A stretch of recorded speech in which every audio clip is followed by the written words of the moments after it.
Okay, ఈరోజు స్పెషల్గా మనం ఈరోజు ఇంటర్వ్యూ చేస్తున్నటువంటి నిరుపేద సంబంధించినటువంటి ఒక విద్యార్థి, మరి రకరకాలుగా క్రీడా పరీక్షలలో మరి నైపుణ్యం కలిగినటువంటి ఒక విద్యార్థి, మరి రోజు తన ఆర్థిక పరిస్థితి బాగోలేక మరి ముందుకెళ్ళలేనటువంటి పరిస్థితితో ఈరోజు మనం కలుస్తున్నాం.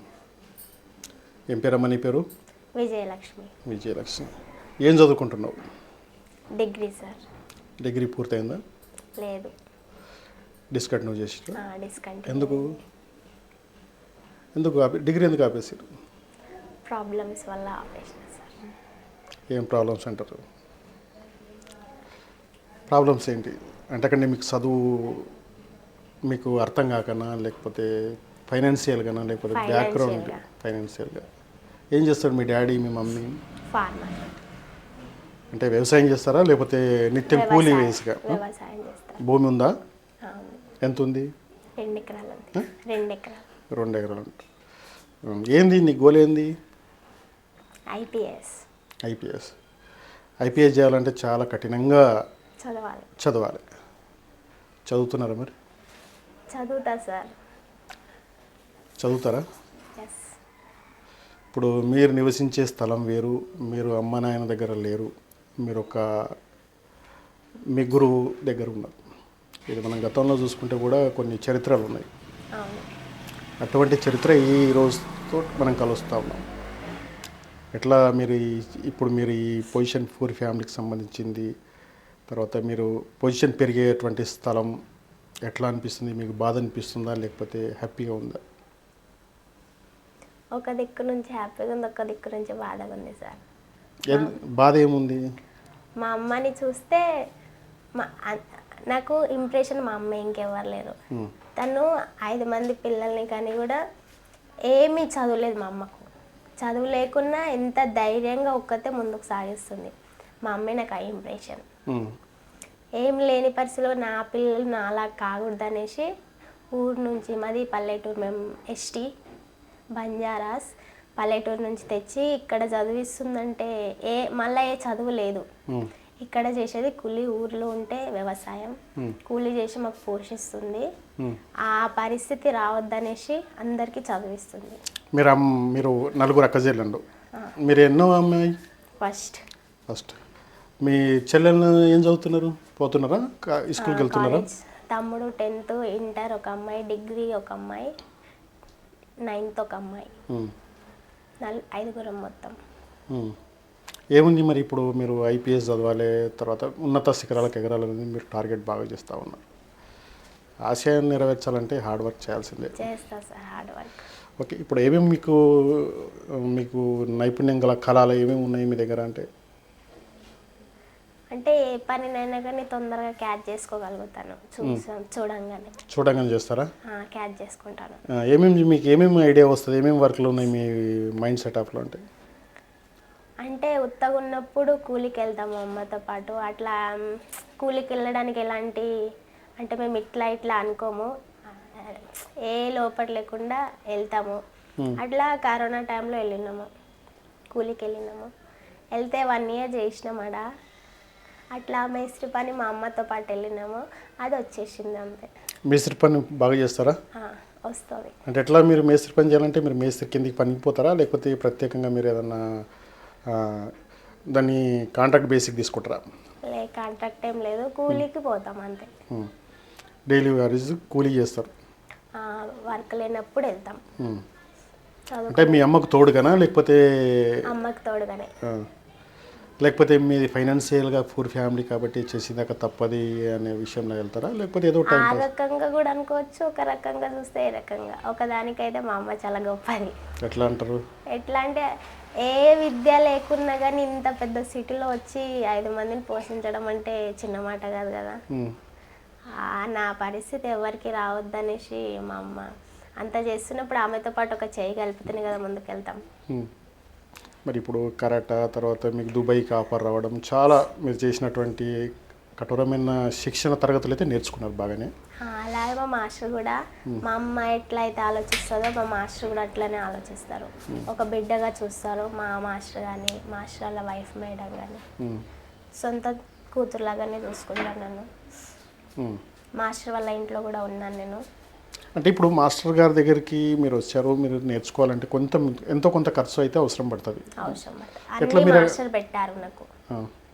మాస్టర్ పెట్టారు, మనస్ఫూర్తిగానే మేడం కూడా అంగీకరించారు. ఉమ్. అన్ని విధాలుగా మాస్టర్ చూసారు నాకు. ఇక్కడ ఉన్న అన్ని రోజులు మనస్ఫూర్తిగానే చూసినారు.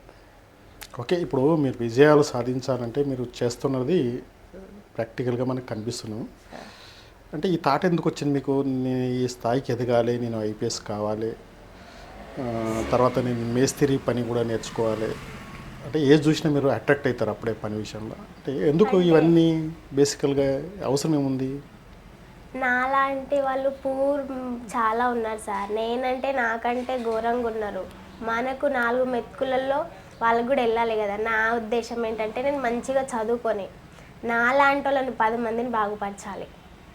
ఐపీఎస్ ఎందుకు అవ్వాలనుకుంటే దేశంలో ఏముందంటే అన్యాయం ఎక్కువగా జరుగుతుంది. అన్యాయంగా ఎక్కువ జరగడం వల్ల ఆ న్యాయాన్ని నేను 100% లేకపోవచ్చు, ఒక్క 2% అన్నా నా దిక్కు నుంచి ఉండాలని ఉద్దేశం. న్యాయంగా ఉండాలి అనే ఉద్దేశంతో నాది ఐపీఎస్. మీరు చెప్తుంటారా మీతో స్టూడెంట్లు, మీతో పాటు విద్యార్థులతోటి డిస్కషన్ చేస్తారా న్యాయబద్ధంగానే ఉండాలని? నేను స్కూల్కి వెళ్తాను కదా, కరాటే స్కూల్. మా మాస్టర్ మాకు 15 మందికి ఫ్రీగానే కోచింగ్ ఇచ్చారు. 15 మందికి స్కూల్స్ ఇస్తారు. స్కూల్కి వెళ్ళినప్పుడు కరాటే స్కూల్, కుంఫుము. స్కూల్కి వెళ్ళినప్పుడు విద్యతో పాటు నేర్పిస్తాం కదా. విద్య అంటే కుంఫు. కుంఫుతో పాటు మంచి మాటలు కూడా చెప్తాం. వాళ్ళు అలసిపోయినప్పుడు ఇట్లా ఇట్లా ఇట్లా ఉంటే నిజాయితీగా ఉంటే ఎక్కడన్నా వస్తుంది సార్. న్యాయానికే నిజం. అది ఒక్కరోజు కాకపోతే ఒక్కరోజు వస్తుంది. ఒక మీరు చిన్న ఏజ్లోనే, ఎందుకంటే ఒక న్యాయబద్ధంగా బతకాలి అనేది ఒక థాట్ మీ లోపల ఉంది. అంటే ఫర్దర్లో మీరు ఉన్న రోజులు అది సాధ్యమవుతుందా? అవుతుంది సార్. అంటే ఎట్లా బేసికల్గా స్కెచ్ చేస్తున్నారు? ఎందుకంటే చెప్తున్నా కదా, మా అమ్మ ఇంప్రెషన్ ఏది నిజంగా చెప్తున్నా, మా అమ్మకి ఏది సహాయం ఉండదు. తన సొంతంగా ఏ చదువు లేకున్నా తను ఒక్కతే కష్టపడుతుందంటేనే మా అమ్మ ఇంప్రెషన్ నాకు. ఓకే, అంటే మీకు ఏదన్నా ఫైనాన్షియల్గా అవసరం ఉన్నా, తర్వాత నీ బాగోగులు కావాలన్నా మీ మమ్మీకి ఎప్పుడన్నా ఫోన్ చేస్తారా మీరు? మాకు ఫైనాన్స్, నాకు డబ్బు అవసరం ఉందని. అన్నీ అమ్మాయి చూస్తుంది. ఇస్తుంటుందా? మీకు ఇస్తుంటుందా? అంటే ఇప్పుడు మీరు పెద్ద పెద్ద చదువులు చదవాలంటే మనీ కావాలి. ఇంతవరకు అంటే మోసుకొచ్చింది. అంటే అంత పెద్ద ఎంతలో కట్టాలో అంతలో కట్టింది. ఆమెకు తగ్గట్టుగా, ఆమెకు తోచినంతగా. పెద్దగా ఎదగాలంటే లక్షలలో చేయలేరు కదా సార్. ఏమన్నా కప్స్ అటువంటి సాధించారా మీరు? మెరిట్ ఏం చేశారు మీ ఇప్పటివరకు మీరు చేసినటువంటి కుంపు విషయంలో కావచ్చు, మీ విద్యార్థి దశలో మీ మార్కు విషయంలోకి వస్తే? ఇంటర్నేషనల్ లెవెల్లో వెళ్ళినాం సార్, గోవాకు. ఫస్ట్ ప్రైజ్ వచ్చింది ఇంటర్నేషనల్. అంటే ఎన్ని దేశాల్లో పాల్గొన్నాయి? 8. సాధించారా? కప్పు సాధించారా? ఫస్ట్ ప్రైజా? ఏమనిపించింది నీకు? ఇంకా సాధించాలనే తపన కలిగిందా, లేకపోతే సరిపోతుంది నా లైఫ్కి అనుకున్నారా? లేదు సార్, ఇంకా సాధించాలి, నా లాంటి వాళ్ళని చాలా మందిని పరచాలి అన్నలో చాలా ఇప్పటి నుంచే కదా, అది 9th 8th క్లాస్ నుంచి. అంటే మీరు గోవాలో మీరు చదువు ఏ క్లాస్లో ఉన్నారు మీరు అప్పుడు? రీసెంట్గా వెళ్ళినాం సార్. రీసెంట్గా ఇప్పుడు దుబాయ్ కూడా మీకు ఆఫర్ ఉన్నట్టుంది. దుబాయ్ కోసమే సార్ తప్పన. మా మాస్టర్ కూడా ఇంతవరకు తనకు తోచింది ఇచ్చుకుంటూ వచ్చింది. నాకొక్కదానికి కాదు, ప్రతి విద్యార్థికి 15 మంది ఉన్నారు మాస్టర్ దగ్గర ఫ్రీ కోచింగ్. ఇప్పుడు ఆయనకు కూడా, మీ మాస్టర్ కూడా ఖర్చులు ఉంటాయి కదా, ఫ్యామిలీ కావచ్చు. తర్వాత ఫ్యామిలీ ఏం చేస్తారంటే మాస్టర్ స్కూల్స్ వస్తాయి కదా సార్, స్కూల్కి వచ్చేటి ఫ్యామిలీకి చూస్తారు. ఏంటంటే కొంచెం మంచి మనసు, డబ్బు అంటే ఎవరికన్నా ఇస్తారు. అంటే చిన్నగా మీ మాస్టర్ ఒక హాస్టల్ మెయింటైన్ చేస్తుంది చిన్నగా, అంతే కదా? మీకు మెయింటెనెన్స్ బాగా చూసుకుంటారంటే గ్రేట్ కదా. ఏం చెప్తారు మరి? మీ మాస్టర్కున్న గోల్ ఏంటిది? మీ మమ్మీకున్న గోల్ ఏంటిది? మీకున్నది ఏంటంటే నా పిల్లలు బాగా అంత నా స్థాయిలో నా పిల్లలు ఉండొద్దు, బాగా చదువుకోవాలన్నది మా మమ్మీ వాళ్ళు. మా మాస్టర్ వాళ్ళు కూడా అదే. మీ మమ్మీ కన్నా ఎక్కువ మీ మాస్టర్కే ఉన్నట్టుంది గోల్ ఎక్కువ. ఎస్, మా మమ్మీ ఎంత మా మాస్టర్ అంతే. అంటే నా స్టూడెంట్స్ ఒక ఉన్నత శిఖరాలకు వెళ్ళాలని. ఎందుకంటే మాస్టర్ మనస్తత్వం అంతే కదా. ఏ మాస్టర్ అయినా, ఏ మాస్టర్ కదా, ఏ మాస్టర్ అయినా సరే నా పిల్లలు బాగుపడాలి, బాగుపడితే నాకు సంతోషం అని. అట్లానే మా మాస్టర్ అంటే విద్యార్థి కోచింగ్ ఇచ్చే దశలు ఎట్లా ఉంటాయి అంటే డైలీ క్లాస్ వైజ్ వచ్చి పోతుంటారు రొటీన్గా. అంటే మీరు పర్మనెంట్ మీ మాస్టర్ దగ్గర ఉంటారు. అంటే అది ఒక వింతగా మనం ఆలోచన చేయాల్సిన అవసరం ఉంటుంది. ఎట్లా బేసిక్ చేస్తారు మీరు? ఒక మాస్టర్ దగ్గర వండుకుంటూ శిక్షణ తరగతులు పొందిస్తూ ఫ్రీ కోచింగ్, ఫ్రీ ఫుడ్, ఇవన్నీ బేసికల్గా మీరు ఆలోచన చేస్తే ఎట్లా అనిపిస్తుంది మీకు? ఇంకొక తల్లిదండ్రులు బేసిక్లా అనిపిస్తుందా? ఎస్. ఎట్లా భావిస్తారు? ఎస్, మా తల్లిదండ్రులు ఎట్లనో మాస్టర్ కానీ మేడం కానీ సెకండ్ తల్లిదండ్రులే. మరి ఇప్పుడు మీకు ఇద్దరు తల్లిదండ్రులు అనుకోవాలి, అంతే. వాళ్ళ టార్గెటు, వాళ్ళ గోలు ఖచ్చితంగా మా అమ్మ నాన్నలది కాకుండా మాస్టర్లది కూడా ఖచ్చితంగా రీచ్ అవ్వాలని నా ఉద్దేశం. రీచ్ అవుతాను కూడా. అంటే మీరు ముందుకు వెళ్ళకపోవడం కారణం ఏంటిది? ఇప్పుడు రకరకాలుగా మీరు ఏదైతే ఫస్ట్ ప్రైజు అటువంటి ఇంటర్నేషనల్ దేశాలతోటి పోటీపడి మీరు కప్పులు గెలుచుకుంటారు. అంటే ఇంకా ఫర్దర్లో వచ్చినటువంటి ఆపర్చునిటీ తర్వాత మీకు వస్తున్నటువంటి బెనిఫిట్స్లో మీరు ముందుకు పోవడానికి కారణం ఏంటిది? Money problem. అంత దూరం వెళ్ళాలంటే కూడా మనీ కావాలి. మాకు చేతనైన దాంట్లో మేము చేసుకున్నాం. ఇప్పుడు అంత దూరంగా పోవాలంటే లక్షలలో కూడుకున్న పని కదా సార్. అంటే ఇప్పటివరకు మీకు ఎవరైనా స్పాన్సర్స్ చేశారా? చేశారు. మా ప్రిన్సిపాల్ మేడం గారు కూడా ఫుల్ సపోర్ట్ మాకు కాలేజ్లో. ఏ విషయంలోనూ ఫుల్ సపోర్ట్. ఆమె కూడా ఒక తల్లి లాగానే అనమాట. ఓకే. తల్లి లెక్క ఆలోచిస్తుంది. అంటే మీ నైపుణ్యం చూసి మీకు స్పాన్సర్స్ వస్తున్నాయి అనమాట? వస్తున్నాయి సార్. అంటే మీరు మామూలుగా మీరు ఇప్పుడైతే మేస్త్రి పని ఏదైతే చేసినామంటారో అది మీరు చేయవలసిన అవసరం వస్తే చేసారా, లేకపోతే ఏదో ఫ్యాషన్ డిజైన్గా చేశారా? చేయవలసిన అవసరం వస్తుంది.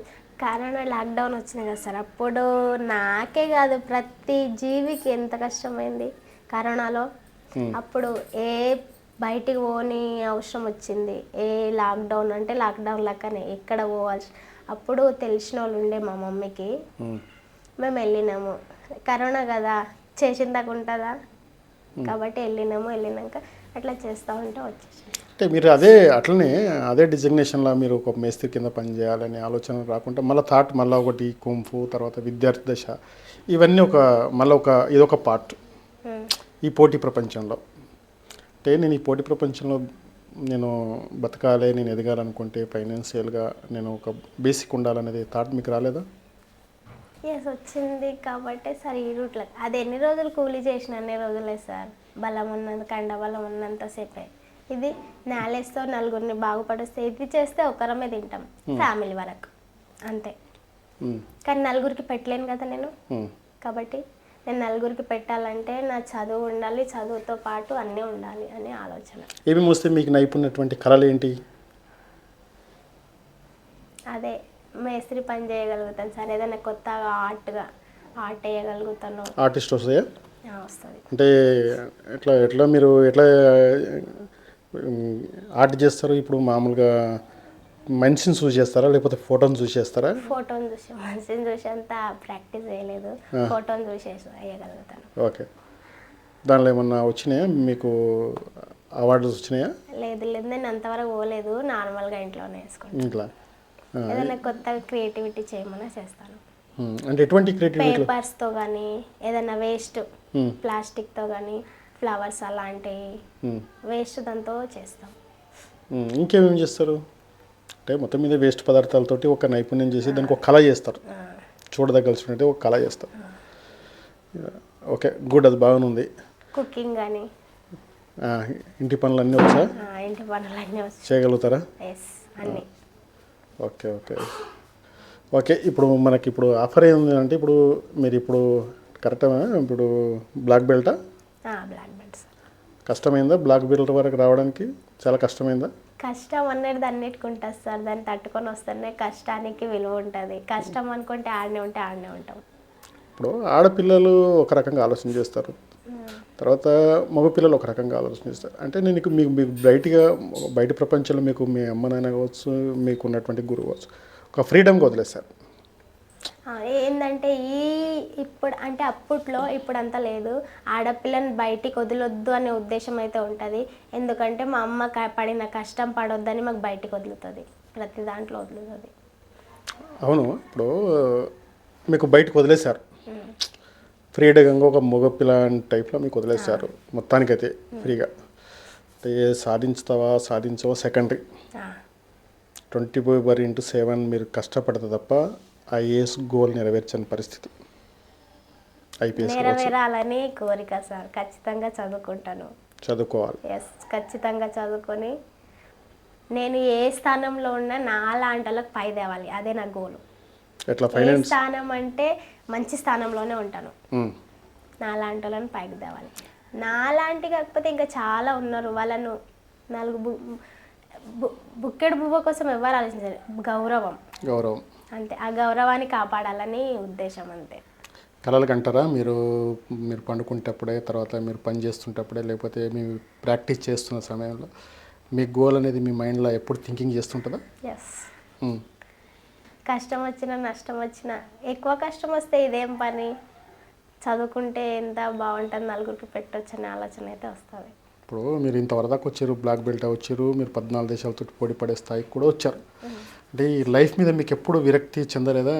ఏంది నేను లేని కుటుంబంలో పుట్టి, నేను ఫైనాన్షియల్గా నేను చాలా బ్యాక్వర్డ్ ఏరియాలో ఉన్నటువంటి వ్యక్తిని, నేను ఇప్పుడు ఏం సాధించాలనేది మీకు ఎప్పుడు కూడా విరక్తి రాలేదా ఈ మీరు వెళ్తున్న సమయంలో? లేదు సార్, నాకు బ్యాక్ ఫ్యామిలీ అని, నేను పూర్ ఫ్యామిలీలో అని నాకు ఏం రాదు. నేను ఆడ పుట్టినందుకు గౌరవంగా ఫీల్ అవుతా.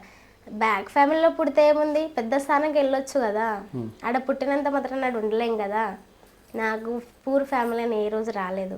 నేను ఆ ఫ్యామిలీనే అభివృద్ధి చెందుకుంటూ ఇంకా నలుగురికి అభివృద్ధి చెందాలని ఉంటుంది, కానీ ఏ రోజు నాకు నా ఫ్యామిలీ ఇట్లా ఓకే అసలు ఆలోచన మీకు రాలేదు? ఎందుకంటే రాలేదు, ఏ రోజు రాదు కూడా. ఓకే, అంటే మొత్తానికైతే నేను ఉన్న ఫ్యామిలీ, నేను ఒక లైఫ్ సెట్ చేసుకోవాలనేది మీరు మొత్తం మీద కాంప్రమైజ్ అవుతున్నారు అంతే. ఇప్పుడు మీతోటి విద్యార్థులు కావచ్చు, బయట మనం అక్కడక్కడ ఇన్స్టిట్యూట్లో చూస్తున్నటువంటి విద్యార్థి దశలో ఉన్నటువంటి అమ్మాయిలు ఈ రోజులలో మనం చూస్తుంటుంటాం, లవ్వా లేకపోతే ఇంకేదైనా ఆల్టరేషన్గా వాళ్ళ లైఫ్ హైజన్ చేసుకుంటున్నారు. అంటే వాళ్ళకు గోల్ లేకనా ఏదో వాళ్ళ మైండ్ థింకింగ్, అటువంటి వాళ్ళకి ఏం చెప్పదలుచుకున్నారు? ఎంకరేజ్మెంట్ ఏంటంటే, ఇది మన లైఫ్ కాదు, ఇది మనం అనుకుంటే ఏదన్నా సాధించగలుగుతాం. ఏదన్నా థాట్ ఉండాలి, ప్లాన్ ఉండాలి, ముందుది ప్లాన్ ఉంటే ఈరోజు చేసేది రేపు చేయొద్దు కదా. రేపు చేయబడేది ఈరోజే చేసేస్తే కొంచెం ముందుకు పోతాం కదా. ఇప్పుడు మీకు బయట మీరు తిరిగేటప్పుడు కానీ, తర్వాత మీకు మామూలుగా అక్కడ ఐపీఎస్ కనిపిస్తే ఎట్లా అనిపిస్తుంది మీకు? చాలా ప్రౌడ్ ఆఫ్ యూగా ఉంటుంది సార్. నేను ఈ స్థానంలో ఉండాలి, రేపు ఈ స్థానాన్ని నేను దీపాన్ని వెలిగించాలి అనే ఉద్దేశం అనుకుంటారా? ఆ ట్యాగ్ నేను, ఆ క్యాప్ నేను ఎప్పుడు నా తలపైన పెట్టుకోవాలనే టార్గెట్ గమనించారా? కలెక్టర్ వచ్చి దీపాన్ని ముట్టిస్తారు కదా సార్, ఆ స్థానంలో నేను ఉండాలి అని అనిపిస్తుంది. ఆ స్థానంలో ఉంటే నలుగురు చాలా బాగుంటుంది కదా అని గౌరవంతో బతకాలి మొత్తం మీద. అంతే. అంటే ఇప్పుడు మామూలుగా మన ఫైనాన్షియల్ తగ్గట్లా మన ఫ్యామిలీ బ్యాక్గ్రౌండ్ ఏదో ఒక జాబ్ కావాలనుకుంటారు జనరల్గా, ఏదో ఒకటి బతకడానికి, ఏదో చిన్న ఉద్యోగం, ఏదో 4th గ్రేడ్ ఏ గ్రేడ్ ఒక ఎంప్లాయ్మెంట్ కలిగిస్తే చాలనే థాట్ ఉంటుంది. మీరు ఏకంగానే మీరు ఐఏఎస్ ఐపీఎస్ అనేది థాట్ తెచ్చిపెట్టారు. అంటే వీక్నెస్లో మీరు ఫైనాన్షియల్గా వీక్ ఉన్నప్పటికీ కూడా, అంటే మీ గోల్ విషయంలో బ్రాండ్, దానికి ఎంత కష్టపడాలని మీకు ఐడియా ఉందా? కష్టపడితేనే కదా వస్తుంది. నాకు చదువు అంటే ఇష్టమే సార్, ఫస్ట్ నుంచే. ఎప్పుడ 6th నుంచి నా ఐపీఎస్ నా గోల్. 6th నుంచే అప్పుడప్పుడు సార్ వాళ్ళు పెద్ద వాళ్ళు వస్తారు కదా, అప్పుడు వచ్చి అంతా వాళ్ళు స్పీచ్ ఇస్తారు, ఎంకరేజ్మెంట్ చేస్తారు. అప్పటి నుంచే పుట్టింది నాలో అది. అంటే ఐపీఎస్ కావాలి, నేను ఆ స్థానంలో వెళ్ళాలి, గౌరవంగా ఉండాలి అని. మొత్తం మీద గౌరవం అటువంటి పోస్ట్ మీకు కావాలనేది మీకు ఒక గోల్. అంటే ఎందుకు అని అంటే, ఇప్పుడు మామూలుగా బతకడానికి లేకపోతే నలుగురికి ఉపయోగపడే స్థితిలో మీరు ఎదగదలుచుకున్నారా? నలుగురికి ఉపయోగపడాలని కదా సార్ ఐపీఎస్ నేర్చుకున్నాను. ఇప్పుడు ఏం చేయదలుచుకున్నారు? మీకు ఇప్పుడు దుబాయ్ పోవాల్సిన అవసరం వచ్చింది. పోటీలు ఉన్నాయి సార్, దుబాయ్కి వెళ్ళాలని కోరిక. మాస్టర్ కూడా, నాకు కూడా. మాస్టర్ కంటే ముందు నాకే, తర్వాత మాస్టర్. ఎట్లా ఉంటుంది మరి? కఫ్ సాధించుకోదలుచుకుంటారా? ఎందుకంటే దుబాయ్ సాధ్యమైనంత వరకు నేను కొట్టడానికే ట్రై చేస్తాను. అంటే ఆ కొట్టడం అనేది ఎట్లా, మీరు ఎట్లా కష్టపడితే వస్తుంది. మరి రోజు మీరు ట్రైనింగ్ పీరియడ్ ఏ టైంలో చేస్తారు మీరు? Morning 5 to 9, evening 4 to 6. ఆ టైంలో మీరు శిక్షణ తరగతులు ప్రారంభిస్తారు డైలీ వైజ్గా? డైలీ. ఓకే, మీకున్న ఆప్షన్ ఒకటి ఇబ్బందిగా వెళ్ళడం, సెకండ్ ఆప్షన్ చదువుకోవడం, మంచి స్థాయిలో ఉండడం. దాని కింద ఫైనాన్షియల్ అవసరం. చేశారా మీకు ఇప్పటివరకు మీరు చేస్తున్న స్కేల్ డెవలప్మెంట్ ఏదైతే ఉందో మీరు నైపుణ్యంగా సాధించినటువంటి కప్స్ విషయంలో అవన్నీ ఆదర్శంగా చూసుకొని ఎవరైనా స్పాన్సర్స్ ఇప్పటివరకు వచ్చారు సార్, స్పాన్సర్స్ వచ్చారు. ఏమి వాళ్ళ నుంచి వస్తున్న స్పందన ఎట్లా ఉంది? అంటే మీకు స్పాన్సర్ చేసేటప్పుడు వాళ్ళు మీకు ఎట్లా అనిపిస్తుంది? అదే ఆ స్పాన్సర్ నేను కూడా చేయాలి నలుగురికి అనిపిస్తుంది సార్. అనిపిస్తుందా? రిటర్న్ గిఫ్ట్ ఇవ్వాలి, రిటర్న్ గిఫ్ట్ ఇవ్వాలి ఖచ్చితంగా అని అనిపిస్తుంది. చేస్తారా మరి ఎప్పుడైనా మీరు రిటర్న్ గిఫ్ట్ మీకు ఎవరెవరైతే? ఇస్తాను సార్. నేను ఏ పొజిషన్లో ఉన్నా కానీ నేనైతే నలుగురికి బాగుపడాలన్న ఉద్దేశం. ఎందుకంటే సెట్ అయిన తర్వాత, ఎందుకంటే తన హెల్ప్ చేసిన వాళ్ళను మర్చిపోయిన రోజులు అటువంటి ఇప్పుడు ప్రస్తుతం జనరేషన్ నడుస్తున్నటువంటిది. అటువంటిది మీరు క్యాడర్లా సంపాదించిన స్థితిలో ఉంటే ఈ స్పాన్సర్స్ చేసినటువంటి, మీకు కోఆర్డినేషన్ చేసినటువంటి గురువు వారిలను అటువంటి వాళ్ళను ఏ స్థాయిలో తీసుకుపోతారో వాళ్ళని రిటర్న్ గిఫ్ట్ ఇవ్వాలంటే మీరు ఎంత తపన చేయాలి? సార్ పడాలి, పడతాను, ఇస్తాను కూడా. ఏమి ఇస్తారు మీరు ఏదైతే స్టేజ్ ఫియర్ ఉన్నప్పుడు, మీరు స్టేజ్ ప్రోగ్రామ్ ఉన్నప్పుడు మీ సందేశం ఏమి ఇచ్చారు ఇప్పటి వరకు? అంటే ఎట్లా ఎదగాలి ఏంది అని ఎప్పుడన్నా దిశానిర్దేశాలు మీరు ఆలోచన చేసి మీకున్నటువంటి నైపుణ్యం మీ తోటి విద్యార్థులకు పంచుకున్నారా? ఎస్ సార్, పంచుకున్నాను. కుంఫు ప్రోగ్రామ్స్ ఉంటాయి, అప్పుడు చెప్తాం సార్. స్పీచ్ ఇచ్చేటప్పుడు అవన్నీ ఎట్లా ఉంటుంది లైఫ్, ఏ రూట్లో వెళ్ళాలి, ఎన్ని రూట్స్ ఉంటాయి, అందులో ఏది ఎంచుకుంటే బాగుంటుంది, మన లైఫ్ బ్రైట్నెస్గా ఉండాలి కదా, ఆడపిల్లని ఎప్పుడు వెనక్కి వెళ్ళకూడదు, ఆడ అంటే ఆడే అవుతుంది, ముందుకు వస్తుంది అని స్పీచ్ ఇస్తాం. ఓకే, మనం ఇప్పుడు ఏదైతే ఇంతవరకు మనము విద్యార్థి ఏదైతే విజయలక్ష్మి ఉందో, మరి ఆమె బోధిస్తున్నటువంటి గురువర్యులు మల్లేష్తో ఉన్నాం. మరి మల్లేష్ గారు ఆమెకు ఇస్తున్నటువంటి కోచింగ్, మరి ఈ రోజులలో తన పిల్లల్ని పోషించడం కష్టం అంటే కూడా అడాప్ట్గా మరి విజయలక్ష్మి కూడా పోషించడం చాలా గ్రేట్. మల్లేష్ గారు నమస్తే. నమస్కారం సార్. ఎట్లా మీరు అమ్మాయిని, ఎస్టీ అమ్మాయిని, ఎందుకంటే మీకు రిలేటివ్స్ క్యాస్ట్ పరంగా, తర్వాత స్టూడెంట్ పరంగా రిలేషన్స్ దూరం ఉన్నప్పటికీ కూడా ఆమె బాగోగులు చూసుకుంటున్నారు. ఎట్లా అనిపిస్తుంది? నాకు తన లోపల వజ్రం కనిపించింది సార్. ఎంతో తెలివిగా బతుకుతుంది, ఎంతో తెలివిగా నాకు చెప్తున్నది, ఇంత ఎక్కడ దిగజారకుండా, ఎక్కడైనా తప్పు చేయకుండా ఇన్ని విధాలుగా చెప్తుంది. ఇలాంటి వజ్రం నాకు దొరికింది. ఫస్ట్లో ఒక వజ్రం దొరికింది, తన గోల్ అయిపోయింది. ఈ వజ్రాన్ని కూడా నేను చెయ్యాలని ఐఏఎస్ ఆఫీసర్ల దగ్గరికి, ఐపీఎస్ ఆఫీసర్ల దగ్గరికి, పెద్ద పెద్ద ప్రముఖుల దగ్గరికి, మేధావుల దగ్గరికి వెళ్ళి వాళ్ళ సలహా తీసుకొని ఈ నిర్వహిస్తున్నాను సార్. అంటే విజయలక్ష్మి మీ దగ్గరికి ఎప్పుడు, మీ దగ్గర స్టూడెంట్ ఏ ఇయర్లో మీ దగ్గర జాయిన్ అయింది? 2002 సార్. 2002లో? అవును సార్. అప్పుడు ఆమె 2000 ఆమె స్థితిగతులు ఎట్లా ఉండే ఆ రోజులలో? ఆమె అమాయకంగా వచ్చింది, విద్యను చూస్తుంది, చేయాలా వద్దా అని. అమ్మ నువ్వు చేస్తావా, చేస్తూ విద్య నేర్పిస్తావా అమ్మాయిలే, గవర్నమెంట్ స్కూల్స్ వచ్చినాయి, గవర్నమెంటే శాలరీ ఇస్తుంది అని అంటే, సరే సార్ నేను చేస్తాను. నేర్చుకుంది సార్, నేర్చుకున్నది చేసింది సార్. అది మన శరత్ కుమార్ గారు, కలెక్టర్ గారు ఆధ్వర్యంలో జరిగింది. వాళ్ళది గొప్పతనం పేరు తీసుకొచ్చింది, ఎంతో హ్యాపీగా ఉంది. నా పేరు నిలబెట్టగలుగుతుంది, ఆ పేరులోనే ఉంది ఈ వజ్రం, నేను చేస్తాను, 10 మందికి ఆదర్శంగా ఉండాలి అమ్మ నువ్వు అని చెప్పాను. ఎంతమంది ఉంటారు మీ దగ్గర స్టూడెంట్స్? తక్కువ 30,000 మంది ఉంటారు. ఆ 30,000 మంది ఇప్పుడైతే లేరు సార్. ఓకే. ప్రత్యేకంగా నిర్వహించుకున్నది ఏంటంటే 15 మంది ఓకే అమ్మాయిలనే తీసుకున్నా, అమ్మాయిలకి నేర్పించాలనుకున్నాను. వాళ్ళు నేర్చుకొని తొందరగా ఆ అవకాశం వచ్చింది, స్కూల్స్లలో టీచర్లు అయ్యారు. ఓకే. ఒక అమ్మాయి 4 స్కూల్ 5 స్కూల్ చెప్తే 70,000 80,000 వస్తున్నది. తల్లిదండ్రులు సంతోషిస్తున్నారు. నేను ఒక బోట్ లాంటివి. అంటే మీరు టీచింగ్ శిక్షణ ఇస్తారు, తర్వాత ఈ కరాటే పరంగా 2 రకాలుగా ఇస్తారా సార్? ఓన్లీ నేను మార్షల్ ఆర్ట్స్ స్కూల్లో చెప్తాను, ఓకే, కరాటే ప్రోగ్రామ్స్. ఓకే. వీళ్ళకి స్పెషల్గా టీచర్లను తయారు చేయడం. ఎంత ఒక స్టూడెంట్ దగ్గర ఎంత తీసుకుంటారు ఫీజు? నేనైతే ₹1 తీసుకోలేను సార్ ఇప్పటి వరకు. స్కూల్ పరంగా 5,000, ఒక స్కూల్ తరఫున 10,000. ఉన్న విద్యార్థుల తల్లిదండ్రులు ఉంటారు, గురుదక్షిణ ఇస్తారు, 500 అట్లా ఇస్తారు.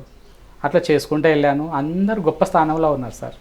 ఇప్పుడు ఈ రోజులలో కమర్షియల్ అయిపోయింది. ఒక విద్యార్థి దశకు విద్య బోధించాలన్నా కమర్షియల్ అయిపోయింది. ఎందుకంటే అధిక ఫీజులు, ఇటువంటి మీరు కూడా ఒక ప్రొఫెషనల్గా ఉండాలనేది, మీ ఇంట్లో మీ ఫ్యామిలీ అటువంటి అన్ని సిచ్యువేషన్స్ చూస్తుంటాం. అంటే మీరంతా ఫీజుకు ఒక 5,000 10,000 ఆశించడం ఏంది? లేదు సార్. ఎందుకు అని అంటే నేను ఆ స్థానంలో 500 నేను తీసుకోవడం వల్ల నా గురించి ఎంక్వైరీ చేసుకున్నారు, పోలీస్ ఎంక్వైరీ చేసుకొని కలెక్టర్ ఆఫీస్లో చెప్పారు. ఒక మల్లేశం సార్ ఉన్నాడు, ఆయన దగ్గర విద్యార్థులు చాలామంది ఉన్నారు, అమ్మాయిలు ఉంటారు, 200 మంది కాదు 500 మంది అయినా సరే ప్రదర్శన చేస్తారమ్మా అని కలెక్టర్ గారికి, తర్వాత ఈ అమ్మ కలెక్టర్ గారు కొత్తగా వచ్చారు వాళ్ళకి చెప్పడం వల్ల నేను యాదగిరిగుట్టలో ఉంటే ఫోన్ చేశారు, వస్తాం సార్ చేస్తాము అని అన్నాం.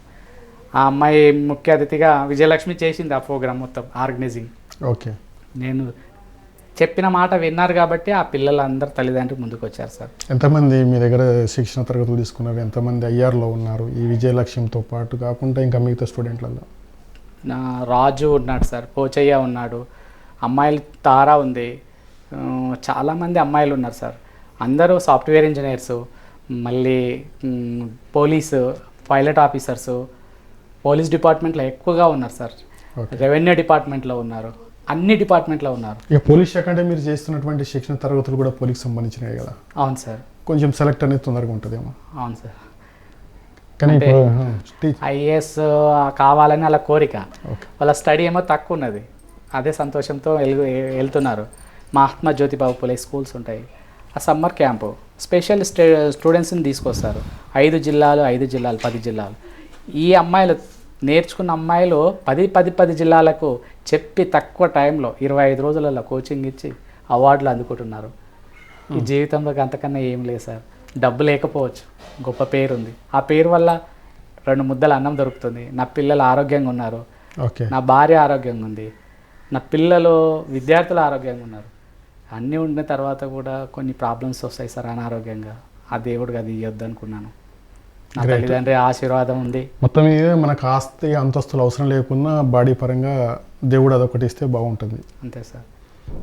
ఇప్పుడు విజయలక్ష్మి మీ దగ్గర అయితే మీరు పోషిస్తున్నారు సార్, ఏది విజయలక్ష్మికి మీరంతా ఎంకరేజ్మెంట్ చేయడం, ఆమెను ఉన్నత శిఖరాలకు వెళ్ళనియాలి, మనం కూడా ఎంకరేజ్మెంట్ చేయాలనే ఆలోచన మీకెందుకు ఉంది? వాళ్ళ తల్లిదండ్రికి ఉండాల్సిన అవసరం బాధ్యత మీకుంది సార్. నేను ఒక గురువు ఏం ఆలోచిస్తాడంటే, అంత పెద్ద ఎవరెస్ట్ శిఖరము ఎక్కాలి అని అంటే ఒక ఆయుధం కావాలి. ఆ ఆయుధం లాంటి శిష్యులు ఎక్కడున్నారు ఈ రోజుల్లో? సుఖానికి ఎగబడ్డారు, బైకులు, ఇంటర్నెట్, అవి అన్నిటికీ అయిపోయారు. ఇందులో ఈ అమ్మాయి గురించి నేను ఎవరు చెప్పలేరు, అందరూ చెప్తూ ఉంటుంటే విన్నాను, ధీరంగా ఆలోచించాను.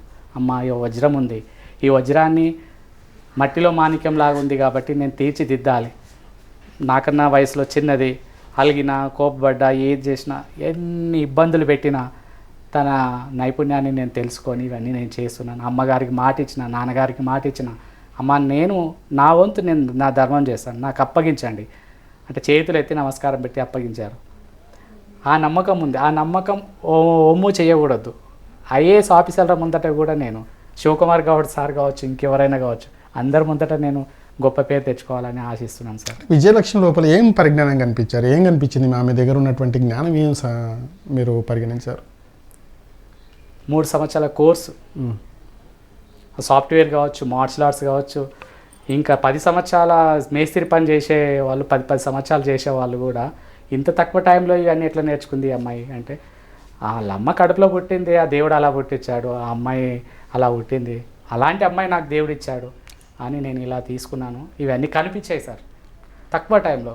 సాఫ్ట్వేర్ ఫీల్డ్ కావచ్చు, 2 సంవత్సరాల కోర్సు ఆ అమ్మాయి 2 మంత్స్లో నేర్చుకుంటారు సార్. అండ్ ఛాలెంజ్ అని నా స్టూడెంటే చెన్నైలో ఉంటాడు, రాము, ఆయన నేను నేర్పిస్తాను, నేను అవతార్ ఫీచర్ ఎడిటింగ్ చేస్తున్నాను సార్. అంత టాలెంట్ అమ్మాయి నాకు అప్పగించండి, నేను ఆన్లైన్లో చెప్తాను. ఇంకో అబ్బాయి కూడా చెప్పాడు, సార్ మీరు చేసే కార్యక్రమాలు చాలా బాగుంటాయి, ఆ అమ్మాయిని మాకు ఇవ్వండి అవకాశం, నేను నేర్పిస్తాను అంటున్నారు. ఓకే. తను వెళ్ళాలని, దుబాయ్ వెళ్ళాలని, ఇంటర్నేషనల్ గేమ్కి వెళ్ళాలని ఉంది. ప్రపంచ దేశాలు ఒకేసారి ఒకే గంట సేపట్లో ఒక 3 రోజులలో 14 దేశాలు తన ముందు నిలబడి తన భవిష్యత్తు ఏంటి, నా ప్రణాళిక ఏంది, నేను పుట్టిన తల్లిదండ్రి భవిష్యత్తు ఏంటి, వాళ్ళు ఏలా ఇచ్చారు, అన్నీ తనకు జ్ఞానము ఎన్నో ప్రపంచ దేశాలు ముందటి ఉన్నాయి. నా దేశం ఎందుకు గర్వకారం ఉండదు, ఆ దేశంని నిలబెట్టాలి. లక్ష్మి మీద నాకు నమ్మకం సార్, నమ్మకమే నన్ను నడిపిస్తుంది. నాకు తోడుగా నా భార్య, తను లేకపోతే నేను ఈరోజు నేను చేయకపోతే అదే ఈ రోజులలో, ఎందుకంటే ఇప్పుడు విద్య బోధించడం అనేది ఒక పార్ట్ అయితే, ఆమె పర్సనల్గా మీరు అన్నం పెట్టి తర్వాత ఆమె బాగోగులు చూసుకుంటూ మళ్ళీ విద్యాభ్యాసాన్ని మీరు బోధిస్తూ ఆమె కరాటే ఆ కుంపుకు సంబంధించిన అన్ని ఎంకరేజ్మెంట్ చేసుకోవచ్చు, ఒక భారం అనిపించడం లేదా? భారం లేదు సార్, తను చెప్పింది చేస్తుంది. ఇది చెయ్యి అని అంటే ఇంటర్నేషనల్ గేమ్లో కూడా ఆమెకు పర్సనల్ ప్రాబ్లం ఉన్న వాళ్ళు నేను ప్రాక్టీస్ చేయలేదు సార్ వారం రోజులు. ఓకే, ఒక 2 days ఇచ్చింది, టైం ఇచ్చింది, గంటల తరబడి ప్రాక్టీస్ చేసింది, విజయం బేరీ మోగించింది. అక్కడ ఉన్న వాళ్ళు ఇంటర్నేషనల్ టోర్నమెంట్స్ పెద్ద గ్రాండ్ మాస్టర్లు వచ్చినా కానీ పిలుచుకొని ఫోటో దిగారు సార్. నాకు ఈ జీవితంలో ఇదే చాలా అని అనుకున్నాం సార్. మా ఆవిడ నా ఫ్యామిలీతో మొత్తం వెళ్ళాం సార్. నాకు ఇచ్చిన దాతలు కూడా వాళ్ళకి నేను ఎప్పుడు రుణపడి ఉంటాను. ఇంకా వాళ్ళ ఆశీర్వాదం కావాలి. మా అన్నయ్య డీసీబీ ఉపాధ్యక్షుడు పట్నం మాణిక్యం గారు, ఓకే, ఆయన కూడా నేను ఎప్పుడు అందుబాటులో ఉంటాను రా, నీకు నువ్వు చెయ్యి, అందరి సహకారం తీసుకుంటూ ఇవన్నీ చేస్తున్నానన్న అని చెప్తుంటాను. చిన్న చిన్న వాళ్ళు పెద్ద పెద్ద వాళ్ళు అందరూ నాకు హెల్ప్ చేస్తారు సార్. ఇక పేరు పేరున చెప్పలేం కదా సార్. అది సార్ వాళ్ళ ప్రిన్సిపాల్ గారు అయితే నేను ఉన్నాను సార్, ఇంకా ప్రతి సంవత్సరం 30 మందిని తయారు చేయండి, ఈ సమాజానికి ఉద్ధరిస్తారు తను ఎప్పుడు చెప్తుంటారు సార్. ఓకే అమ్మ, మరి ఇప్పుడు మీకు 2 పిల్లలు, అందులో విజయలక్ష్మి కూడా తోడుగా 3వ కూతురు, 3 సంతానం అనుకోవచ్చు. ఎట్లా అనిపిస్తుంది ఆమె ఉద్దేశంలో, ఆమె దగ్గర మీ ఇంటి దగ్గర ఆమెను పోషించడం మీకు బటన్ అనిపించదా? మీరు ఒక మహిళగా, ఎందుకంటే మీ పిల్లల్ని మీకు పోషించడమే పెద్ద సమస్యగా, అంటే ఎవరి ఫ్యామిలీలో అయినా అటువంటి ఉద్దేశంలో ఈ విజయలక్ష్మి మీకు పోషించడం కష్టంగా అనిపించదా? అనిపించలేదు సార్. ఇంకొక కూతురు ఉంటే చేసేవాళ్ళం కదా, అప్పుడు ఎక్కువ బర్డెన్ అనిపించేదా? కాదు, మన కన్న కూతురు కాబట్టి అనిపించదు. తను బయట నుంచి వచ్చింది కాబట్టి బర్డెన్ అనుకోవడం కరెక్ట్ కాదు కదా సార్. తను మా పిల్లలలో ఒకటి కాబట్టి నాకు అనిపించలేదు సార్. వస్తారా వాళ్ళ అమ్మ నాయనలు మీ దగ్గరికి వస్తుంటారా? విజయలక్ష్మి వాళ్ళ అమ్మ నాయనలు ఆమెకు ఫోన్లు కదా వాళ్ళు ఫోన్లలో మాట్లాడతాం సార్, వాళ్ళు రాలేరు. అప్పుడప్పుడు అంటే మీ సార్ ఇటువంటి ప్రోగ్రామ్ చేస్తుంటే మీకు, ఎందుకంటే మీరు గృహిణి, మీకు కూడా సంతానం ఉంది, మీరు కూడా వాళ్ళకు ఫైనాన్షియల్గా ఎదగాలనే ఆలోచన లేకుండా విజయలక్ష్మికి ఎంకరేజ్మెంట్ చేయడం మీకు ఎట్లా అనిపిస్తుంది? మాకు ఫైనాన్షియల్గా తనకి శాలరీ వచ్చింది సార్. ఎవరికి? సార్కి. ఓకే, మా సార్కి శాలరీ వచ్చింది, దాంట్లో మాకు ఇంట్లో వరకు మా ఫ్యామిలీ వరకు సరిపోయిద్ది కాబట్టి నాకు అంత ఇబ్బంది అనిపించేది కాదు సార్. ఎందుకంటే తన గోల్, తన పరంగా, తన నేర్చుకున్న విద్య పరంగా తను చేయాలనుకున్న చేస్తున్నారు కాబట్టి నేను ఏ రోజు ఇది అనుకోలేదు సార్. ఏం చెప్పదలుచుకున్నారు మీరు విజయలక్ష్మికి? తను అనుకున్న సాధించాలి, అందరికీ ఉపయోగపడాలి. ఉంటుందా మీ పనిలో ఎప్పుడన్నా మీకు తోటు పనులలో పాల్గొంటుందా? ఉంటుంది సార్. నేను బయట పనికి వెళ్ళొచ్చే వరకు నాకు ఇంట్లో మొత్తం హెల్ప్ తను మొత్తం చేసేసేది. ఒక కూతురు అమ్మ కష్టపడి వస్తే ఎట్లా పని చేసి ఎదురు తీసుకొచ్చి నీళ్ళు ఇచ్చేదో అలా నాకు చేసింది సార్. అంటే మరి గ్రామాలలో ఏం జరుగుతుందంటే, సరే ఈ అమ్మాయి ఎవరు, మీరు ఎందుకు పోషించాలి అనేది డిస్కషన్ మీరు బయట మహిళల అటువంటి అపోలు అటువంటి నిందలు ఏమైనా వచ్చినాయి అంటే ఆ అమ్మాయిని మీరెందుకు పోషిస్తున్నారు అనేది అన్నారు. కానీ సార్ మేము చెప్పాము, తను క్లాస్ పరంగా వచ్చింది, ఉంటుంది, చదువుకుంటుంది, తను ఇక్కడే ఉండిద్ది అని చెప్పాం. ఈ రోజులలో అంటారు సార్, కానీ ఎవరన్నా సహాయానికి ఏదైనా కావాల్సి ఉంటాయి ఎవరు ముందుకు రారు. మన కష్టం ఏదో మనం పడతాం, ఏదైనా చేస్తారు, చిన్న చితక అంటే ఎవరైనా చేస్తారు, పెద్ద పెద్ద వాటికి ఎవరు ముందుకు రారు. చెప్తారా మీ లోపల ఉన్నటువంటి కసి, ఆమె లోపల ఉన్నటువంటి కసి పట్టుదల, మీరు వెనుకకు తిరగొద్దు అనేది మీరు ఎప్పుడైనా సందేశం ఇచ్చారా ఆమెకు? చెప్పాను సార్, మనం సాధించాలనుకున్నా సాధించాలి. కొన్ని పరిస్థితుల కారణంగా మేము కూడా వెనుకబడ్డ క్యాస్ట్ నుంచి అయితే రాలేము, కాకపోతే కష్టాలలో నుంచి అయితే వచ్చాం సార్. క్యాస్ట్ పరంగా వేరలే, ఇప్పుడు ఆమె ఎస్టీ అయినా మీరు బీసీ అయినా ఏసీ అయినా క్యాస్ట్ మనకు కావాల్సింది ఏంటంటే ఫైనాన్షియల్గా మేము చిన్నప్పటి నుంచి కూడా కష్టపడ్డ ఫ్యామిలీ నుంచే వచ్చాము.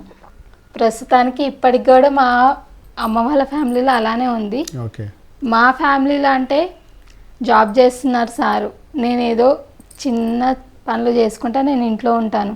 మాకు ఫైనాన్షియల్గా అంటే ఇంట్లో వాటికి సెట్ అవుతుంది సార్.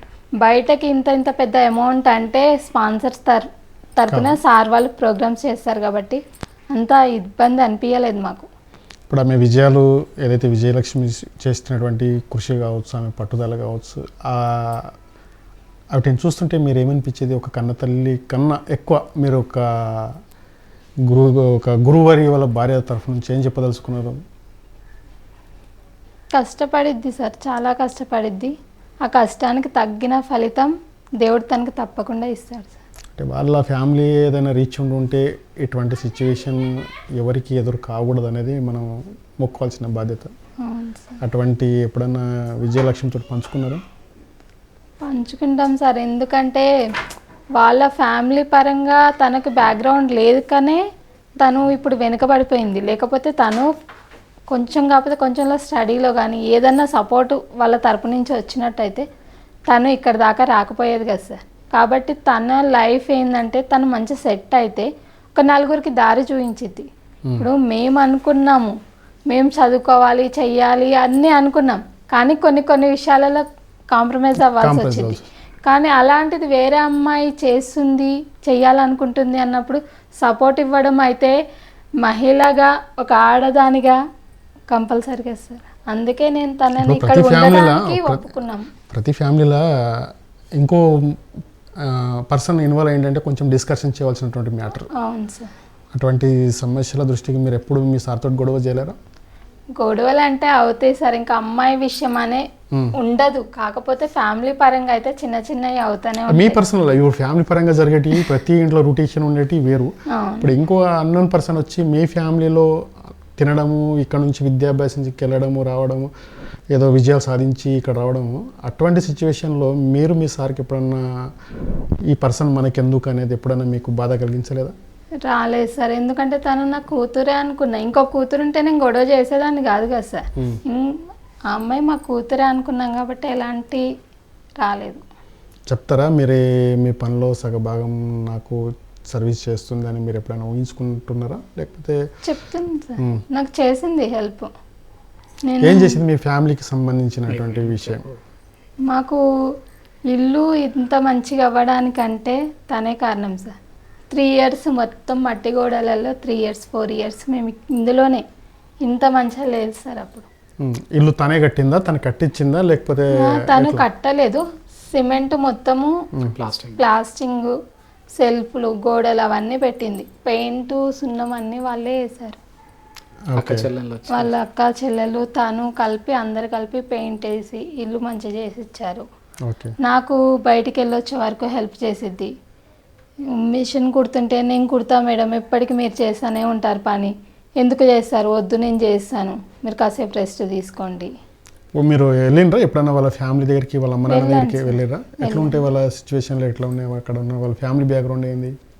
కష్టం చేసుకుంటేనే తినే పరిస్థితి ఉంది సార్ వాళ్ళది. కాబట్టి తను ఇంతమంది పిల్లలలో తను వాళ్ళ మమ్మీ ఒకటే పని చేస్తారు. కాబట్టి అంతమంది పిల్లలు చదువులు అన్నీ తనకి బాడనే అవుతున్నాయి. కాబట్టి విజయలక్ష్మి చదువు మానేసింది. మానేసి కుంఫులోకి వచ్చినాక మళ్ళీ చదువుకోవాలని తను చదువు స్టార్ట్ చేసుకుంది సార్. కాబట్టి తనకి ఇప్పుడు వాళ్ళ మమ్మీ వాళ్ళ దగ్గర ఉంటే ఇంతమంది పిల్లలలో తను పెద్దది. ఎవరైనా ఆలోచిస్తారు సార్, ఇంక వెనక 4 ఆడపిల్లలు ఉన్నారు అంటే పెద్దవాళ్ళకి పెళ్ళిళ్ళు చేస్తేనే చిన్న వాళ్ళకి చదువులు చదువుకోవడానికి అవకాశం ఉంటుంది అని. తనకి చేస్తే పెళ్లి చేసిస్తే తనకి గోల్కి కంపల్సరీగా వెనక పడిపోయింది. అవును, ఇప్పుడు మ్యారేజ్ అయినప్పటికీ అమ్మాయి భవిష్యత్తు ఏముండదు ఇక. అందుకనే తనని చదివించాలి, తన లైఫ్ ఏందో తన గోల్ ఏందో వెళ్ళాలి అనే ఇక్కడ ఉండడానికి మేము అంగీకరించాం. అంటే మీరు అన్నట్ల ఇప్పుడు నేను ఒక మ్యారేజ్ చెయ్యాలి, చేస్తే తొందరగా లైఫ్ అనేది ఒక బటన్ పోతుంది వాళ్ళ తల్లిదండ్రి అనేది చదువు పట్ల కాకుండా ఆమె లైఫ్ సెటిల్మెంట్ విషయంలో మీరు ఎప్పుడైనా డిస్కషన్ చేశారా విజయలక్ష్మితో? చేశాను సార్. కాకపోతే నేను కూడా ఒకరోజు అన్నాను, విజయలక్ష్మి మరి మ్యారేజ్ చేసుకుంటే అయిపోతుంది కదంటే, మ్యారేజ్ చేసుకుంటే ఎన్ని రోజులు కాదు కదా మేడం, ఈరోజు మ్యారేజ్ అయిపోతుండొచ్చు, కానీ నా అనుకున్న గోల్ మాత్రం నాకు రీచ్ కాను కదా. నాకు మా అమ్మ వాళ్ళు సహకరించారు అంటలేదు, కానీ వెనుక చెల్లెల్ని వాళ్ళని చూస్తే నేను మా అమ్మ కంటే ముందు నేనే వెనకడుగు వెయ్యొచ్చేమో అన్న కూడా ఉండిద్ది కదా నాకు ఆలోచన అని కూడా తను కూడా అంది. అందుకే నేను అన్నా, అమ్మ మీ ఇంటి దగ్గర ఉండకు, ఇక్కడ వచ్చి ఉండి చదువుకో, నువ్వెంత చదువుకోవాలంటే అంత చదువుకో, మాకు తగిన సహాయం నేను చేస్తాను. జనరల్గా మీరు చూస్తుంటారు, మామూలుగా మీరు టీవీలలో తర్వాత రోజు గ్రామాలలో కనిపించటి, ఎందుకంటే ఈ అమ్మాయిలు వ్యవహార శైలి ఏ విధంగా ఉందో మీరు చూస్తుంటారు. అటువంటి వ్యవహార శైలి ఆమె లోపల ఏమైనా గమనించారా? అట్లా ఏం లేదు సార్. తను చక్కగా ఉన్నంతలో తను ఇంట్లో ఉండిద్ది, తన పని ఏదో తను చూసుకునిద్ది, బయట వెళ్ళినా ఎవరిని ఏం పట్టించుకోదు. తను వెళ్ళిన పని ఏదో చేసుకొని ఇంటికి వచ్చేంత వరకు చాలాసార్లు గమనించాను సార్ నేను. ఓకే. తనకు అట్లా ఆలోచన లేదు కాబట్టే ఈరోజు ఇక్కడ ఉంది తను. ఇప్పుడు తల్లిదండ్రుల కన్నా ఎక్కువ బాధ్యత మీ పైన ఉంది. అవును సార్. ఎందుకంటే ఆమె గోలుకు ఇప్పుడు వాళ్ళ తల్లిదండ్రులు ఎక్కడున్నారో, ఆమె ఈమె స్థితిలో ఉందనేది కూడా వాళ్ళకి తెలియనటువంటి పరిస్థితి. అవును. ఇప్పుడు మీరు దగ్గరుండి మరి ఆమె గోల్ ఏంటిది, ఆమె బాగోగులు ఏంటి అన్నీ చూస్తున్నారు మీరే. ఇప్పుడు ఆమెను గోల్గా రీచ్ కావాలంటే మీ ప్రయత్నాలు ఏం చేస్తున్నారు? ఆర్థిక పరిస్థితి దాన్ని మెరుగుపరచుకోవడం సార్, స్కూల్స్కి వెళ్ళడం. తను కూడా స్కూల్స్ ఇస్తే తను కూడా చేస్తుంది. ఏ రోజు ఒక రూపాయి అయినా నా చేతిలో పెడుతుంది. తను రూపాయి సంపాదించింది నేను ఏదైనా సరే అన్ని లెక్కలు రాసి పెట్టుకుంటాను. అంటే విజయలక్ష్మి తరఫున ఎంత ఫైనాన్షియల్గా మనం మెరుగుపడదు అనేది రికార్డ్ చేసి రాసి పెట్టుకుంటాను. పెట్టుకొని తన డబ్బు ఇది. ఎందుకనంటే నా కూతురైనా సరే నా కొడుకైనా సరే, ఇగో నువ్వు ఇంత కష్టపడి చిన్న వయసులో ఇంత కష్టపడిన డబ్బు ఇగో ఇది నీది, ఇది నేను కష్టపడిన లెక్క నేను రాయను, అది నా ధర్మం, నా బాధ్యత. నీ డబ్బులు ఇగో ఇది, నువ్వు నీ భవిష్యత్తు గురించి అవి పక్కన ఉన్నాయి, ఇది తీసుకో. ఏం చేస్తుంది ఆమె? ఏం చేసి వస్తుంది డబ్బు? కుంఫు క్లాసెస్ చెప్తా సార్. చెప్తా సార్. కుంఫు క్లాస్ చెప్తే కనీసం ఒక 50-60 వేలన్నా వస్తాయి సార్. ఓకే. పర్ మంత్ కదా సార్, 3 monthsకి. ఈ గవర్నమెంట్ స్కూల్స్ ఇస్తే, అదే ప్రైవేట్ స్కూల్స్ ఇస్తే మినిమం ఒక 20,000. 4 స్కూల్ చెప్పినా కానీ 5,000 చొప్పున, ఒక 4 స్కూల్ చెప్పినా 20,000. తనకు నేను పెడుతున్నానా, తన డబ్బు తనే తింటున్నది, కానీ తనకు ఆదర్శంగా నేను ఉన్నాను రా నువ్వు చెయ్యి అని మనం చెప్తున్నాం. కానీ ఏ రోజు నాకు బాధ కలిగించలే. తను పుట్టుకతోటే అన్ని విద్యలతోటి సంపాదించుకొని పుట్టింది. తను 10 మందికి కాదు సార్, అది చూడనో కానీ నాకే ఆదర్శంగా చూపిస్తుంది. ఓకే.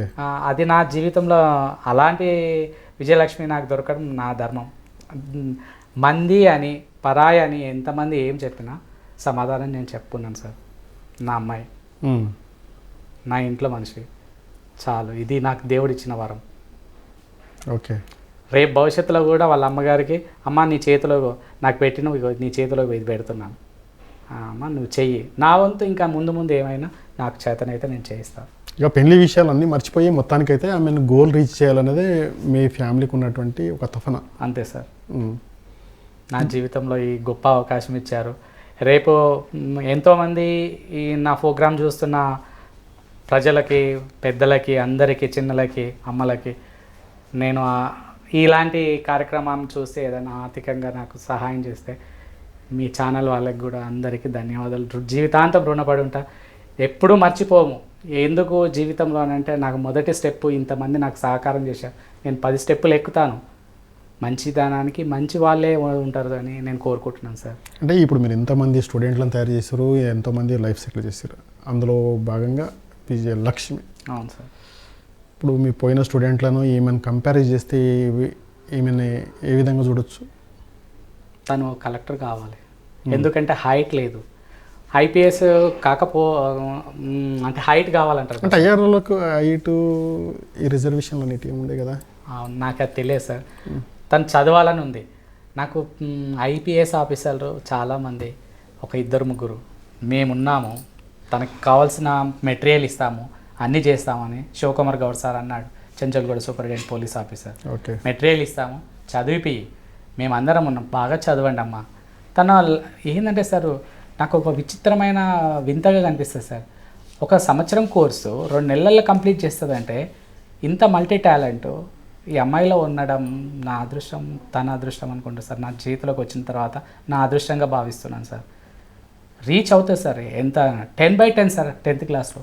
ఓకే. అసలు కాలేజ్కి వెళ్ళలేదు, 75% వచ్చింది కాలేజ్లో. కెమిస్ట్రీ, ఫిజిక్స్, మ్యాథ్స్ అని అంటే కళ్ళు మూసుకొని చేసేస్తారు సార్. ఓకే. ఇంత టాలెంట్ ఈ 3 సబ్జెక్టులు ప్రపంచాన్ని నడిపించేటి సార్. అవును. ఇంత నైపుణ్యత ఉన్నది. మళ్ళీ తరంగా రాగానే బాడీ ఫిట్నెస్లో మార్షల్ ఆర్ట్స్, ఘోరమైన శిక్షణ, కఠోరమైన శిక్షణ, రక్తాలు వస్తుంటాయి, చేతులతోటి బండలు పలగొట్టాలి, ముఖాలతోటి బండలు పలగొట్టాలి. అవలీలగా పలగొట్టిరు. కలెక్టర్ అమ్మనే అంత 1000 మంది చూశారు. ఇలాంటి విద్యార్థులు అందరూ ఉన్నారు, కానీ అన్నిటికి కలిసి ఉన్న ఇముడి ఉన్న ఒక విజయలక్ష్మి. అంటే ఇప్పుడు ఏదైతే మీరు చేసినటువంటి శిక్షణ తరగతులు ఏవైతే ఆమెకు భారంగా అనిపించినప్పటికీ, ఆమె గోల్ రీచ్గా ముందుకెళ్తున్నప్పటికీ, ఇంకో భాగం అనేది ఒక ఎడ్యుకేషన్ పరంగా ఇప్పుడు ఆమె గోల్కి ఒక డిగ్రీ అవసరం.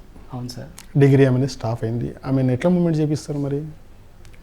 ఇవన్నీ చేస్తూ నేను ఓపెన్ డిగ్రీ కడతాను సార్, నేను చేస్తాను అంటే సరేనమ్మా, నీకు ఏమంటారు లైవ్ క్లాసులు కూడా నేను పెట్టిస్తాను, ఆన్లైన్ క్లాసులు కూడా పెట్టిస్తాను, నువ్వు ఏదైనా సరే చేస్తూ ఇబ్బంది పడకు, ఇంప్రూవ్మెంట్ అయిపోతుంది, ఇంటర్నెట్ అన్నీ ఉపయోగించుకోమ్మా అని చెయ్యి అని చెప్తున్నా సార్. లక్ష్మిని చూసి ఉజ్వల అనే మా పాప బాబు, ఓకే, అక్క ఎలా చేస్తున్నది అని ఎప్పుడు ఆదర్శంగా నేను చూపిస్తుంటాను, చెప్తా. మొత్తం మీద లక్ష్మి అనేది మీ ఫ్యామిలీ మెంబర్లో కలిసిపోయింది ఇక. అంతే సార్, పరాయి అమ్మాయి కాదు సార్. కాదు, ఎవరు చెప్పినా కానీ చట్టపరంగా అయినా సరే నమ్మే పరిస్థితులు లేరు, నమ్మని పరిస్థితులు లేరు. నేను సాధించిన రోజు అందరూ మా వైపు చూస్తారు. మహాత్మా జ్యోతి బాబు పులేనే నేను ఆదర్శంగా తీసుకున్నాను సార్. భార్యను చదివించాడు, ఎన్నో మాటలకు అవమానాలు, వాళ్ళని నేను ఎక్కువ తీసుకున్నాను సార్. మరి గ్రామీణ ప్రాంతాలు ఇటువంటి సిచ్యువేషన్లో అవమానాలు అంటే చాలా కనిపిస్తాయి, చాలా ఉంటాయి. కూర్చున్నా తప్పే, లేచినా తప్పే. గెలిచిన రోజు అందరూ మన సెల్యూట్ కొడతారు, నమస్కారం పెడతారు. వాళ్ళకి మేము నమస్కారం పెడతాం. వాళ్ళు గొప్ప వాళ్ళని, మేము గొప్ప వాళ్ళని కాదు సార్. అందరూ మనం సమాజంలో అందరం సమానమే అనుకుంటాం. ఓకే. ఇప్పుడు మీకు ఒక సొంత కూతురు లేకనే మేడం గారు చెప్పినట్లు మీ సొంత కూతురు లేకనే ఆమెను కూడా ఎడ్యుకేషన్ పరంగా శిక్షణ తరగతులు ఇస్తుంటూ ఆమె బాగోగులు చూసుకుంటూ పోతున్నారు. ఆమె సల్యూట్ ఏదైతే IPS సాధించిన రోజు మీకు ఎట్లా ఉంటుంది సిచ్యువేషన్? అంటే ఈ జన్మకి ఇది చాలు సార్ అనుకుంటాను సార్. నీ తరపున ఇంకా నలుగురిని చెయ్యి తల్లి, ఓకే, అంతే. ఆ రోజు ఇంత ప్రేమ ఉన్నా లేకపోయినా నేను వజ్రాన్ని అక్కడ పెట్టాను, ఇంతమందికి వెలుతురిస్తుంది చాలు సార్. నాకు కూడా వెలుతురిచ్చినట్టే సార్, అందరికి వెలుతురిచ్చినట్టే. ఒక వజ్రం చీకటిని వెలుతురు చేస్తుంది. అంత పెద్ద IPS ఆఫీసర్ అయినప్పుడు ప్రజలకి వెళ్ళినప్పుడే వెళ్తురు. అంటే మనం దానిలో ఇంకో భాగంగా అర్థం చేసుకోవాల్సింది ఏంటంటే ఆమె ఎక్కువ ఫైనాన్షియల్గా బాగుంటుండే ఇప్పటి వరకు ఆమె రీచ్ అయ్యేదా? తప్పకుండా అయ్యేది సార్. ఆర్థిక స్తోమత లేకనే నా దగ్గర వచ్చిందని కదా సార్. నాకు తను ఒక మాట అంటది, నాకు ఇంత ఆలోచించి చేయి పట్టుకొని నడిపించి ఇదంతా చూపించే వాళ్ళు మీరే నాకు. ఆ ఒక్క మాటలో నేను సంతోషపడి, అమ్మ నా మీద నమ్మకం కదా, ఆ నమ్మకాన్ని నడిపిస్తుంది సార్. నేను అందరినీ పోషించలేను, అందరినీ చేయలేను కదా సార్. నేను ఒక్క అమ్మాయి మల్టీ టాలెంట్ కదా అని నేను నిరూపించుకున్నాను. ఓకే, మీరు మల్టీ టాలెంట్గా విజయలక్ష్మి లోపల మీరు టాలెంట్గా నిరూపించుకున్నప్పటికీ కూడా మనకు ఫైనాన్షియల్గా ఎంతో తోడు అవసరం. అది పెట్టని పరిస్థితిలో మీ దగ్గర ఉంది. మీ శిక్షణలు మీరు బాగానే ఇస్తున్నారు. మీరు ఇప్పుడు దుబాయ్ వెళ్ళాలన్నా లేకపోతే ఇంకా వేరే కంట్రీస్కి పార్టిసిపేట్ చేయాలన్నా మనకైతే కొంచెం ట్రావెల్ ఛార్జింగ్ అయితే అవసరం సార్. అక్కడ మాకు కోచ్కు 70,000 అవుతున్నాయి సార్, స్టూడెంట్కి 90,000 అవుతున్నాయి సార్. ఆ ఆర్థిక స్తోమత మా దగ్గర లేదు. చిన్న చిన్న ఖర్చులకనంటే మేము పెట్టుకోగలుగుతాం సార్. ఎవరైనా పెద్దలు పెద్ద మనసుతోటి మన అమ్మాయి మన స్వార్థంగా మనం ఉపయోగించుకోవద్దు. ఇలాంటి టాలెంట్ ఉన్న అమ్మాయిలు, విద్యార్థులు దేశానికి ఎంతో ఉపయోగపడతారు. రేపు సమాజానికి ఉద్ధరించినట్టు అవుతుంది. ఆ పెద్దలకి ప్రతి ఒక్కరికి నమస్కారం పెట్టి మీ వంతు మీకు ఏమైనా తోచిన సహాయం మాకు చేయండి అని కోరుకుంటున్నాను సార్. వచ్చినాయి ఇప్పటివరకు ఆమె పరిజ్ఞాన నైపుణ్యం బట్టి ఆమెకు వచ్చినటువంటి స్పాన్సర్స్? ఇంటర్నేషనల్ టోర్నమెంట్కి వెళ్ళినప్పుడు 30,000 ఇచ్చారు సార్. ఓకే, ప్రిన్సిపాల్ గారు ఇచ్చారు, హిందీ మేడం గారు ఇచ్చారు, మా అన్నయ్య పట్నం మాణిక్యం DCB ఉపాధ్యక్షుడు ఆయన ఇచ్చాడు. నేను ఉన్నాను రా, నువ్వు ఏం బాధపడకని అందరూ నాకు భుజంకి చేసి చెప్పారు సార్. వీళ్ళందరూ అమ్మలు కావచ్చు, అన్నలు కావచ్చు చెప్పారు. ఇక్కడికే ఒక 30,000 ఇచ్చి పంపించారని అంటే నా పిల్లలతో పాటు నేను గెలిపించుకొని వచ్చాను సార్. ఇప్పుడు ప్రపంచ దేశాల ముందు నిలబడాలి. అందులో ఇండియన్ గేమ్సే కదా సార్, వరల్డ్ గేమ్స్, ఐక్యరాజ్య సమితి చైర్మన్స్, ఓకే. ఈ గేమ్స్కి వాళ్ళకి థాట్ రావాలి. ఇన్ని ప్రపంచ దేశాల ముందట ఇవి ఇంతమంది కోట్ల మంది ఇష్టపడుతున్నారు, ఇది ఒలింపిక్స్లో పెట్టాలి అని పేరెంట్స్ ఈ డబ్బులు ఖర్చు పెట్టుకొని వాళ్ళని వెల్కమ్ అంటే స్వాగతం పలికి ఇంతమంది ఇన్ని గేమ్స్ ఉన్నాయి దయచేసి ఇది పెట్టండి అని వాళ్ళకు ఇది చూపించడానికి చేస్తున్నారు సార్. అందులో నా అదృష్టం ఒలింపిక్స్ కమిటీ అంటే 5 సంవత్సరాలకు వచ్చే గేమ్ సార్. ఈ గేమ్కి వాళ్ళందరూ వస్తున్నారంటే ఆ అమ్మ విజయలక్ష్మి అదృష్టం, నేను ఆ గురువుగా కావడం నా అదృష్టం, నా భార్య తోడుగా ఉంది కాబట్టి నా అదృష్టం. ఈ ఛానల్ వాళ్ళు వచ్చి నాకు ఈ ప్రపంచానికి పరిచయం చేయడం నా అదృష్టం సార్. ఎంత ఖర్చు వస్తుంది ఇప్పుడు దుబాయ్కి వెళ్ళాలంటే లక్ష్మి గారికి? మినిమం తక్కువ పెట్టుకోవాలన్నా సార్, ఆ కోచ్ డబ్బులు పెట్టిన తర్వాత ఒక 2 లక్షలన్నా తీసుకెళ్ళాలి సార్. అంటే 50,000 మనకి ఎక్స్ట్రా మన దగ్గర ఉండాలి సార్. ప్యాకెట్ మనీ అవి ఏం తిన్నా తినకపోయినా వాళ్ళు భోజనము రూము అన్నీ వాళ్ళే సార్. మేము బయటికి వెళ్ళే ప్రసక్తి లేదు, లాంగ్వేజ్ రాదు, వెళ్ళి తీసుకొని మళ్ళీ రావడం రిటర్న్. ఒక దేశం కాని దేశం, నా బిడ్డే కావచ్చు ఇంకెవరో స్టూడెంట్ని కావచ్చు తీసుకెళ్తుంటే 100 సార్లు ఆలోచించి పోవాల్సి వస్తుంది సార్. ఢిల్లీలో ఉంటుంది సార్ ఇది హెడ్ ఆఫీస్, అక్కడికి వెళ్ళి ఎంక్వైరీ చేసుకొని అన్నీ చేసుకున్న తర్వాతనే బయలుదేరడం. ఇప్పటివరకు ఎక్కడెక్కడ మీరు పార్టిసిపేట్ చేయించారు? అంతటి national tournaments, state tournaments, national tournaments, international tournaments, ఇవన్నీ అన్నిట్లో సక్సెస్ భాగమే. అన్నిట్లో విజయం సాధించుకుంటూ వస్తుంది. అమ్మాయి ఆర్ట్ అండ్ క్రాఫ్ట్, డ్రాయింగ్, ఈ మేస్త్రి వర్క్, ఇంజనీరింగ్ వర్క్, ఈ కుకింగ్, ఏ డిజైన్ అయినా సరే ఏదైనా సరే. ఒక బైక్ నాది ఖరాబ్ అయింది, ఆ బైక్ని చేసే వరకల్లా 500 అయితే ఆ అమ్మాయి రిపేర్ చేసేసింది. అక్కడే చూసింది, రెండోసారి నాకు చేసేసింది. ఇంత టాలెంట్ అమ్మాయి. ఆ భగవంతుడు వేళలా ఎప్పుడు తనకి తోడుగా ఉండాలి, చెయ్యాలి అని నేను అనుకున్నాను సార్. ఇవన్నీ తనతో ఎప్పుడు షేర్ చేయలే, నా భార్యతో చేయలే. ఈ అవకాశం వచ్చినందుకు టీవీ ముందట నేను చెప్తున్నాను సార్. మొత్తానికి ఇంకా నేను ఫైనాన్షియల్గానే కొంచెం వీక్ ఉన్నప్పటికి కూడా ఆమె అతిగా భారంతో ముందుకు నెట్టుకుపోతున్నాను సార్. ఇది చేతగాని టైంలో నేను అందరికీ చేతులెత్తి నమస్కారం పెడుతున్నాను. తప్పకుండా నాకు న్యాయం చేయండి మీరందరూ. మీ బిడ్డలకి మీరు ఎంత సహకారం చేస్తారో మన అనుకున్న అమ్మాయికి మనం చేద్దాం. పరాయి అని అనుకోకండి దయచేసి. దేవుని గుడిలో ఉండేలా వేస్తే దేవుడు మాట్లాడాడు, కానీ ఒక విద్యార్థికి డెవలప్ చేస్తే ప్రపంచానికి దారి చూపిస్తుంది. ప్రపంచంగా ఫస్ట్ మన దేశం గురించి దారి చూపిస్తుంది. ఎందుకంటే మన లోకల్ గున్నర్ సంబంధించినటువంటి వారికి కూడా మార్గదర్శకులకు ఇన్స్పిరేట్గా మారుతుంది కదా. అంతే సార్, అది కావాలి నేను కోరుకుంటున్నాను అందరికి. Right, okay. ఏదైతే విజయలక్ష్మి ఏదైతే సాధించినటువంటి గుంపు కావచ్చు, ఆమెలో ఉన్నటువంటి నైపుణ్య కార్యక్రమాలు కావచ్చు, తను చూసిన వెంటనే ఆన్ ది స్పాట్లో చేసేటటువంటి మైండ్ పవర్, ఆ మైండ్ పవర్ అనేది ముందుకు పోకుండా వెనుక నెట్టాడుతుంది ఒక ఫైనాన్షియల్ విభాగం. దీన్ని చూసిన వాళ్ళందరూ ఆమెకు రేపు దుబాయ్లో ఏదైతే తనకు సంబంధించినటువంటి ప్రోగ్రామ్స్ ఏదైతే ఉందో దానికి స్పాన్సర్గా మనోళ్ళు ఎవరైనా ఉంటే కూడా కింద స్క్రోలింగ్ నెంబర్ ఉంటుంది, దాన్ని స్పాన్సర్ చేయవచ్చు.